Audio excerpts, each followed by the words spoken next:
another book for you. This one is about Anna and Elsa.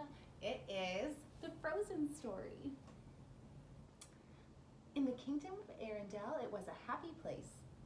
The king and queen had two young daughters, Anna and Elsa. The girls were their pride and joy, but the family had a secret. Elsa could create ice and snow out of thin air. One night, Anna convinced Elsa to turn the ballroom into a winter wonderland.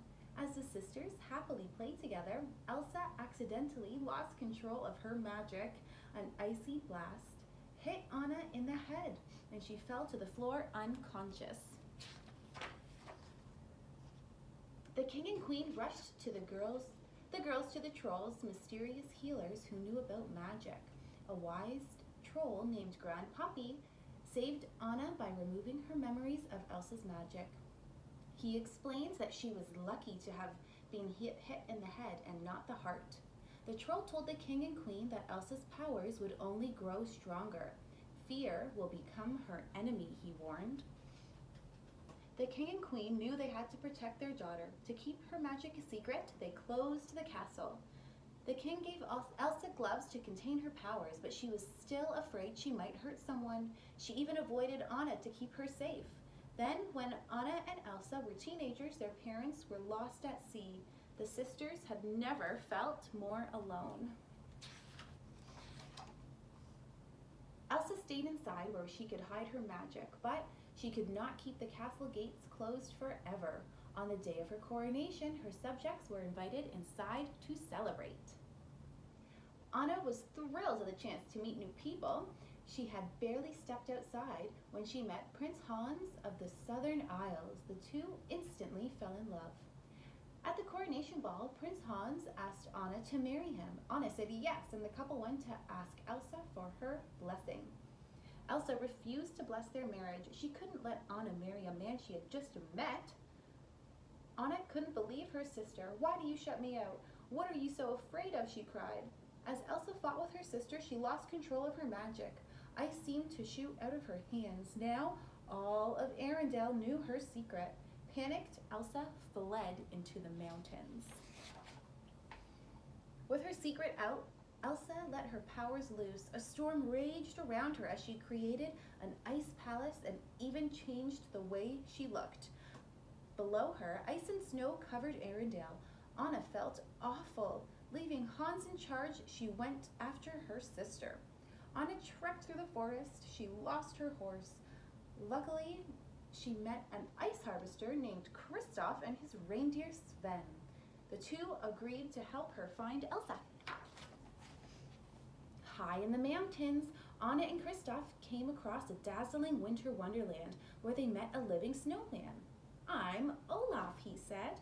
Anna realized that Elsa must have created him. She asked Olaf to lead them to Elsa so she could bring back summer.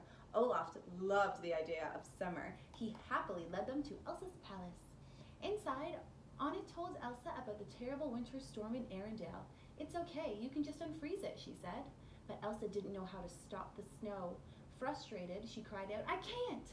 An icy blast shot across the room and hit Anna in the heart.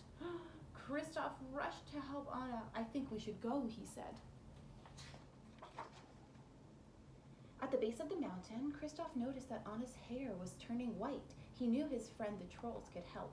Grandpappy saw at once that Anna was hurt.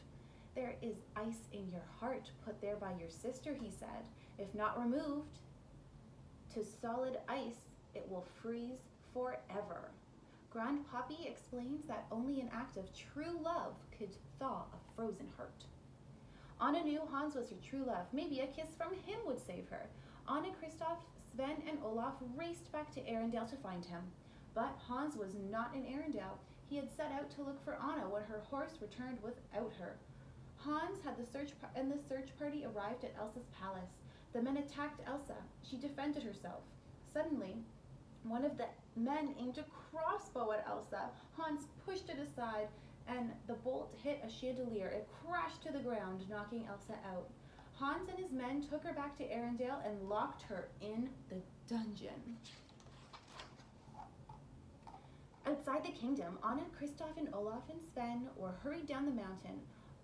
Anna was getting weaker by the minute. Kristoff was worried about her. At the castle gates, he passed her to the royal servants. He was starting to realize that he cared deeply about Anna, but he knew that her true love, Hans, could make her well again. Anna found Hans in the library. She asked him to save her with a kiss, but he refused. Hans had only been pretending to love Anna so that he could take over Arendelle. Putting out the room's fire, he left Anna to freeze. In the dungeon, all Elsa could think about was getting away from Arendelle. It was the only way to protect everyone from her powers. Elsa became so upset that she froze the whole dungeon and escaped. Alone in the library, Anna could only dwell on her mistakes. In trying to find love, had she doomed herself and her sister? Just when Anna had given up all hope, Olaf arrived. The snowman lit a fire, even though Anna worried that he might melt. Some people are worth melting for, he said. Olaf looked out the window and saw Kristoff returning. The snowman realized that Kristoff was the true love who could save Anna. Olaf helped Anna outside, where she spotted Kristoff across the frozen fjord. If she could just reach him in time, she would be saved. But then she saw something else. Hans was about to strike Elsa with his sword. Using her remaining strength, Anna threw herself in front of Elsa. Hans' sword came down just as Anna's body froze to solid ice. Elsa wrapped her arms around her frozen sister. "Oh, Anna," she cried. Then something amazing happened. Anna began to thaw. "An act of true love will thaw a frozen heart," Olaf said. Anna's love for Elsa had saved them both. "Love," Elsa cried, looking at Anna. "That's it." Elsa realized that love was the key to her magic. She reversed the winter and brought back summer. Hans was astonished to see Anna alive. "Anna," he said, "but she froze your heart. The only frozen heart around here is yours," Anna said, and sent him reeling with one punch. With summer restored, Arendelle returned to normal, but from then on, the castle gates were open for good. For the first time in a long while, Arendelle was a happy place again, and Queen Elsa and Princess Anna were the happiest of all, for they had found their way back to each other. See you next time.